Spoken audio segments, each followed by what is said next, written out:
Applebee's in Benton Harbor, and I was there first. I pick a booth. They come in.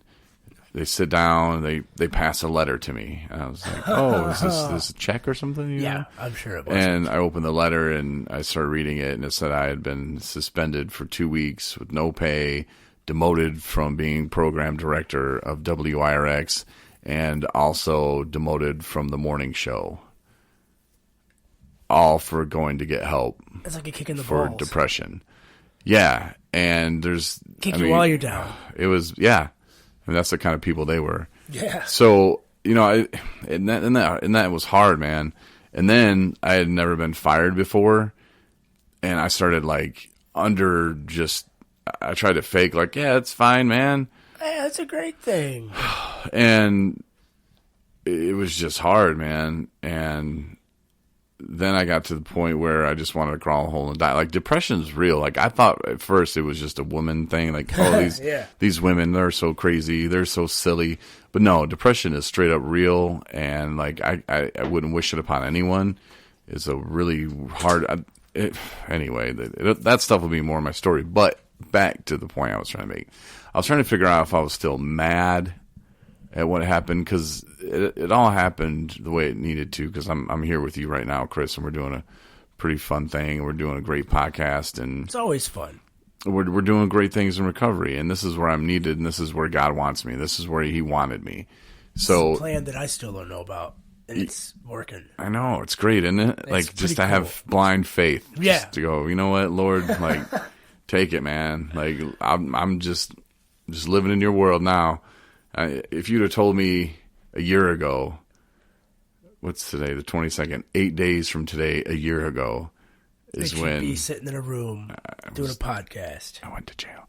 But, yeah, but no, a year ago. Yeah, but if you'd have told me while I'm sitting in that jail, like, hey, a year from now, you're going to be, co-manager of a sober living house. You're going to work at a facility, and you're going to be doing this podcast with the company that you started, and you're going to have a sticker machine and a press. Sweatshop. Everybody want T-shirts. That's cool. That's a cool thing. A lot of people are wanting those T-shirts. I mean, that's crazy. And I was telling Ryan this last week, I think, just imagine, I mean, just the last 6 months, how things have changed and great things have happened in my life. Just imagine in 6 months where we're going to be, man. It's going to blow your mind. What was it in March when you were like, yeah, I'm doing this thing. I want you to be there. And I was like, sure, I'll be there. And then I went back to a facility. And then I went back to a facility. The last time I left a facility, I was taking a leap of blind faith. And I went back to a facility. So this is a better blind leap of faith. And it's, like you said, it's cool. It's interesting. It's odd. And I always say, I have a issue with the higher power. Not an issue, but, I'm working with this higher power thing. But people always, do you know that there's a plan made for you that you didn't know about a long time ago? That, maybe it took 39 years to be 39 years old, to be doing drugs for 26 years, to be doing this and doing what you did and still not know what's going on, but there's a reason why it's happening. Like you said, if you'd have told me in March that I would have been in a room with two fellas, I'd have been like, go screw yourself. Yeah, I'd have said, go screw yourself. But it's interesting, it's odd enough. Odd enough. It's cool. It's not odd. It's cool that I'm participating in this thing this dream that you told me about 6 months ago that I'm sitting here doing with you, and this is, it's become a reality. It was a thought. It was a process. You took the steps. You got to where you were, and now you're sitting here with me. Yeah. It's a cat. Yeah, my baby girl. It's Nico. Nico. I've never seen the cat. The cat is staring at me. She's a soft kitty. I see that. Now, people have told me that she's the devil. Her middle name is El Diablo. Or just Diablo. It's interesting. In Detroit with my family, we had neighbors that called me Lucifer. It's pretty interesting enough. So we're kind of alike. Maybe that's why she's checking out. She's just nothing but the sweetest cat. But like my sister, my mom, my stepdad really will tell you, no, that cat is evil. She hates people. She'll suck you in like, oh, I'm cute. And then you pet her. And then she like... I'm Yeah. just going to go ahead and stay in the chair. I don't believe that she's like that. I'm just going to stay in the chair. First time I've seen Kitty. How are you, Kitty? More of a dog fan, but, my parents had cats. But either or. To each their own. I'm happy you have a cat. I've heard about the cat. I know you went to get your cat, and now you have your cat. Yes. Doing the podcast. Hey, Kitty. Say hi, Nick. No, she's not going to. Yeah, she's shy. I thought she would have said shy. hi, but I don't know how cats work. She lets Daddy kind of do the do the radio. Show. Yeah, she lets me do that. Oh man! But yeah, it's interesting though, how things happen and where it comes. So back to the Benton Harbor thing. I don't know if I'm mad. I don't like those people.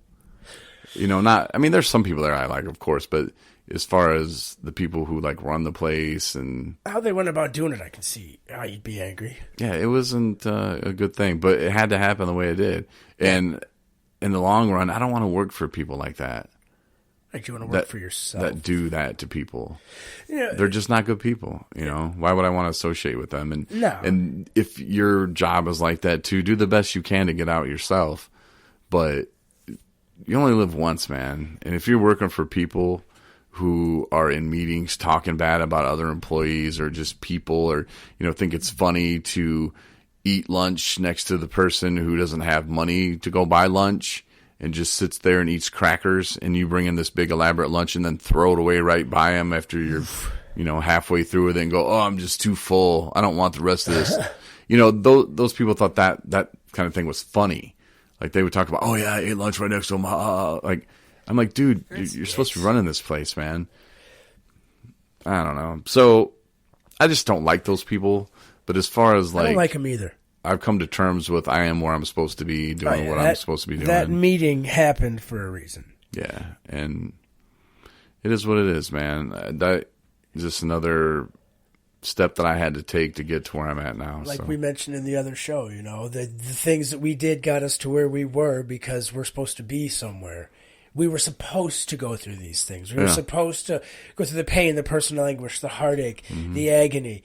Like I say, that's what I thrive on. I always say this is the one horse town. I don't always say that, but there's a reason why this one horse town is saving me. If I get a check, I can cash my check tomorrow in my town. The town I live in, it's certainly not mine. It's Mr. Kellogg's town. But, I'm out. I'm done.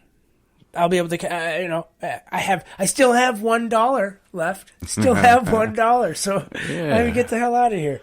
It's pretty awesome.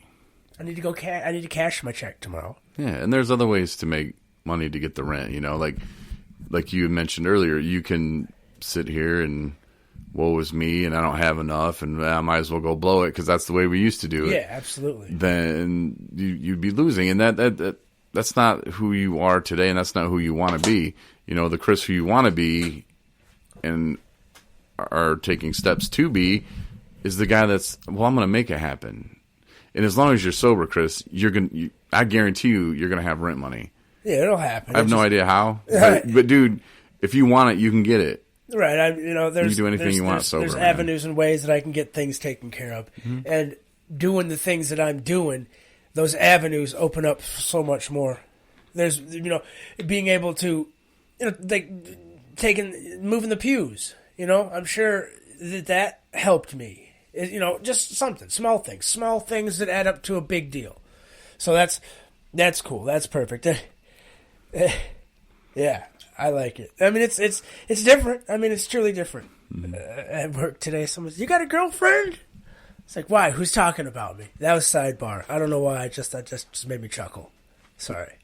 You wouldn't talk about your dating life? No, I don't know. I didn't talk about anything. She just asked about dating. She just cool, But it's this conversation with people. So how do you like the job? I was like, well, I come in every day still. And I'm making $15 an hour skinning ham. Talk about that job. Speaking of jobs, that job, I had Blue Cross. I had very good insurance.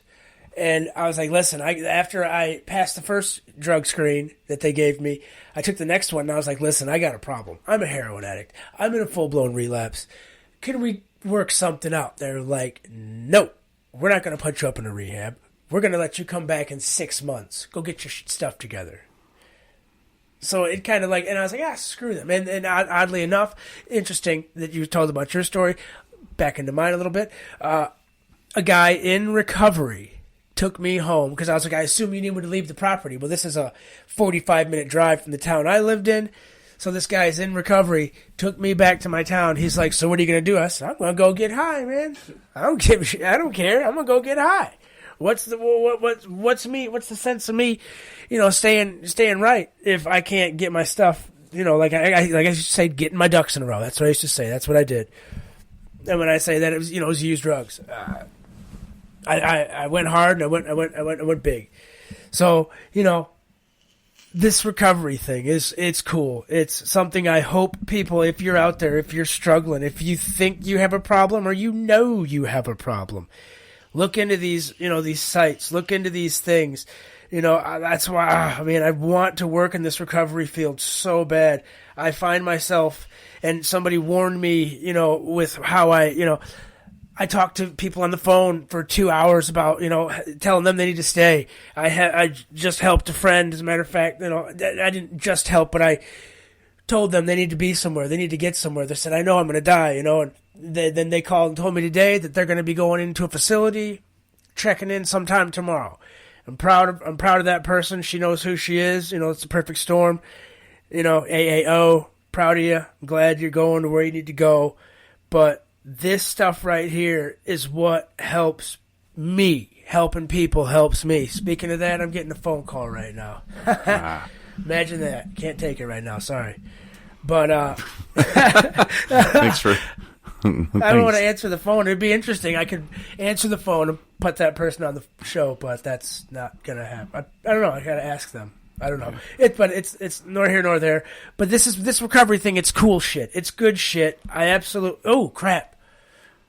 I just said bad words, 2 of them in a row. Yeah, it happens sometimes when you're passionate. I know, but this is so cool. Like I always say that this is what helps me today. This is what's getting me through, is helping people help themselves helps me.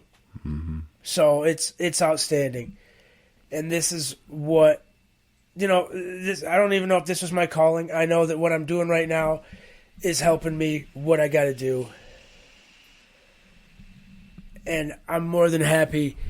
I worked in a recovery center, living in a recovery center, worked in a recovery place on the phone, and I thoroughly enjoyed it. It's so cool.